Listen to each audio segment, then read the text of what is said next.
வணக்கம் மக்களே.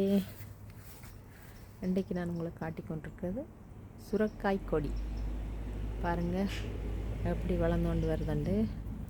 இப்போ தான் நான் இந்த வருஷம்தான் முதல் முறையாக சுரக்காய் வச்சுருக்கிறேன். யூகேயில் கொஞ்சம் வெக்கை இந்த முறை நிறைய இருக்கிறபடியால் வளர்ந்து வடியாக வந்து கொண்டிருக்கு. திடீரென்று வளர்ந்ததால் எனக்கு தெரிஞ்ச அளவில் ஒரு சின்ன பந்தல் ஒன்று போட்டிருக்கிறேன். பார்க்கவே எனக்கு நல்ல ஹாப்பி. பாருங்க, குட்டி சுரக்காய் இப்போ தான் வளர்ந்து கொண்டு வருது. இது வளர்ந்து வரும் வரைக்கும் குளிர் வராமல் இருக்கணும், அதுதான் நீங்கள் பெரிய விஷயம். பாருங்கள், நிறைய வருது. சரி கியூட். கீழே பார்த்தீங்கன்னா மார்னிங் க்ளோரி உண்டு தானாகவே சீட்ஸ் இதுக்குள்ளே இருந்து முளைச்சி பூத்து கொண்டிருக்கு. வடிவான ஒரு பர்பிள் கலரில். இதுக்குள்ளே சின்ன வெங்காயம் போட்டுருக்குறேன். முதல் போட்டு எடுத்துட்டு இது இப்போ 2ஆம் முறை போட்டு வச்சுருக்கு.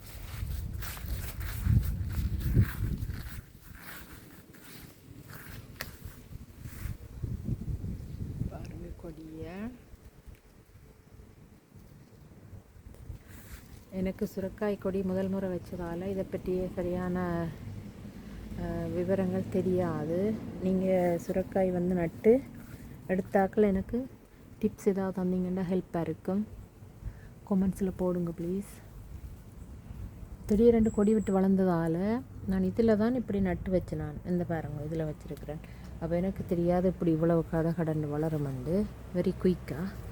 அப்போ நான் இப்படியே அதே அணை கொடுத்துட்டு இருந்த தடியில் வச்சு இப்படி ஒரு பந்தல் மாதிரி போட்டிருக்கிறேன். இப்போ ஓகே தான் இருக்குது இந்த பந்தல் போட்ட பிறகு தான் கொஞ்சம் குயிக்காக வளர்ந்து கொண்டு போகுது. கொடி விட்டு படர்ந்து கொண்டு போகுது. நிறைய பூக்கள் இருக்குது. குளிர் வராமல் இருந்துச்சுன்னு சொன்னால் நல்ல காய் எடுக்கலாம்னு நினைக்கிறேன். யூகேயில் இப்போ கொஞ்சம் இந்த வருஷம் வெக்க கூட இருக்கிறதால வடிவாக வளருதுன்னு நினைக்கிறேன். இங்கே பாருங்கள் மார்னிங் க்ளோரியே வடிவான பூ. இது தானாக முளைச்ச கண்டு பாருங்கள் இப்படி வடிவாக வளர்ந்துருக்கண்டு.